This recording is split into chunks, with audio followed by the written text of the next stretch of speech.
जळगाव जिल्ह्यात petrol diesel टंचाईच्या पार्श्वभूमीवर महाराष्ट्र नवनिर्माण सेनेच्या वतीने आज आंदोलन करण्यात आले। अनेक पेट्रोल पंप चालक ऑनलाईन पेमेंट स्वीकारत नसल्याने नागरिक, वाहन चालक आणि शेतकऱ्यांना मोठा त्रास सहन करावा लागत असल्याचा आरोप मनसेने केला आहे। मनसेचे उपमहानगर अध्यक्ष श्रीकृष्ण मेंगडे यांनी जिल्हा पुरवठा अधिकाऱ्यांना निवेदन देत सर्व पेट्रोल पंपावर UPI QR कोड आणि कार्ड पेमेंट सक्तीने स्वीकारण्याचे आदेश द्यावेत।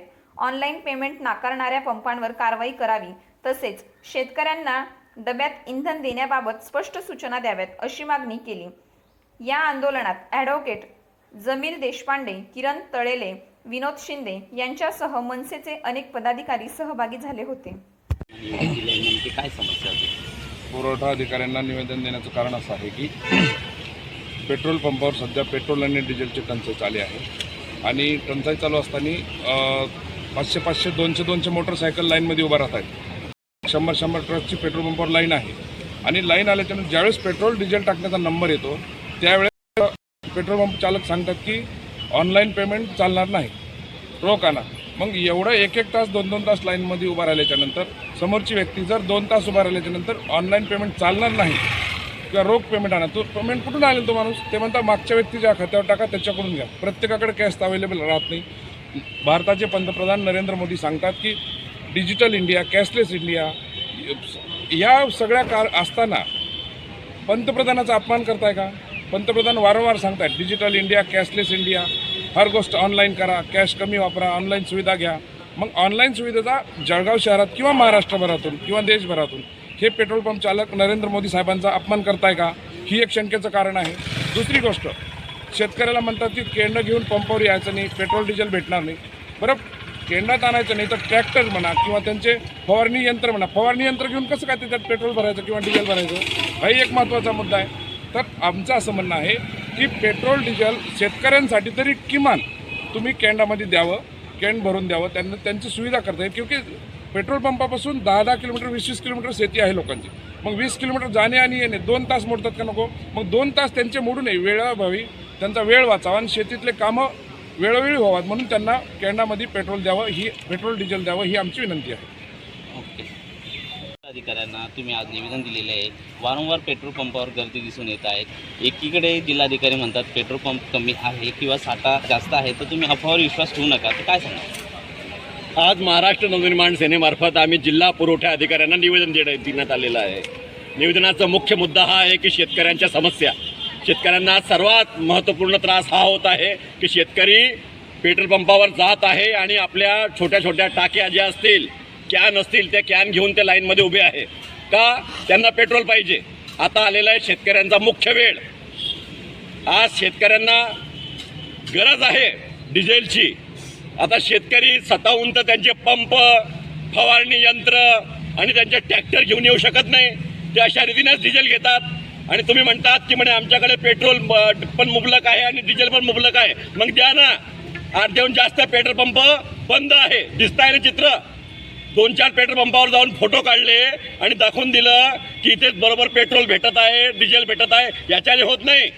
ही परिस्थिती पूर्ण जळगाव जिल्ह्यामध्ये खराब आहे।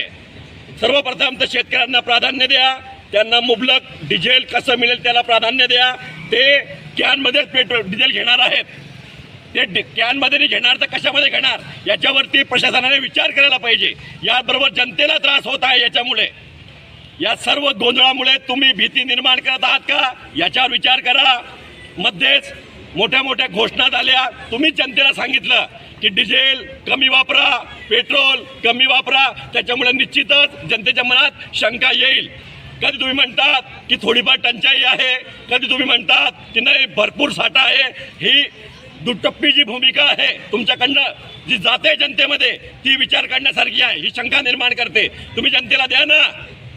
तुम्ही पेट्रोल पंप, अनेक पेट्रोल पंप बंद राहतात, म्हणतात की म्हणे जास्त करून लोक डिझेल भरणार ना। जनता घाबरते, जनता निश्चित घाबरेल, शेतकरी निश्चित घाबरेल, कारण त्याच्या आता पीक पेरणीचा विषय आलेला आहे। अनेक शेतकऱ्यांनी आत्महत्या केल्या, अनेक मोठे मोठे प्रश्न होते, यामुळे त्यांना खतं कसे मिळतील याला प्राधान्य द्या। आज मुद्दा आलेला आहे डिझेलचा, त्यांना डिझेल द्या। याचबरोबर जनतेलाही डिझेल आणि पेट्रोल कसं मिळेल याला प्राधान्य द्या। जनतेला आणि शेतकऱ्यांना वेठीत धरू नका।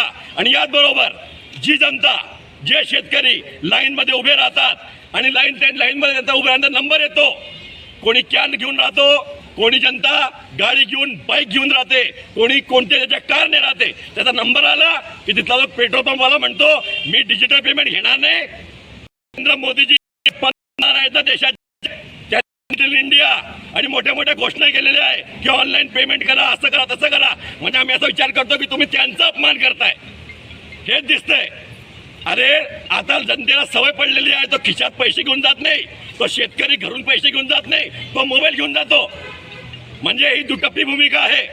म्हणजे कशा रीतीने गोंधळ निर्माण होतोय, या हे कसं कमी होईल याला प्राधान्य द्या.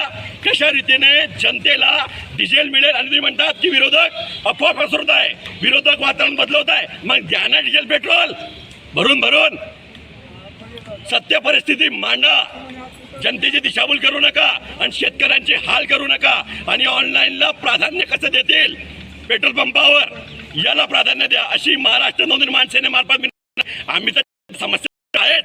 जिथे काही कमीपणा दिसला प्रशासनाचा आम्ही बोलूच जनतेच्या मुद्द्यावर, पण प्रशासनाला आणि जबाबदार जे असतील लोकप्रतिनिधी, मंत्री महोदय, आदरणीय पंतप्रधान आणि मुख्यमंत्री महोदय यांनी जळगावमध्ये आणि संपूर्ण भारतामध्ये विशेष लक्ष द्यायला पाहिजे की काय परिस्थिती आहे आणि या परिस्थितीतून कसं निघायचं. नुसत्या मोठ्या मोठ्या गोष्ट करून निघायचं नसतं बाहेर.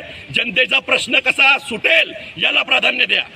नमस्कार. आम्ही महाराष्ट्र नवनिर्माण सेनेमार्फत जिल्हा पुरवठा अधिकाऱ्यांना निवेदन दिलेलं आहे की डिजिटल पेमेंटला प्राधान्य द्या आणि सर्वप्रथम शेतकऱ्यांना कसं त्यांचा पीक पेरणीचा विषय आला त्यांना कसं डिझेल मिळेल, जितकं त्यांना पाहिजे तितकं बरं का.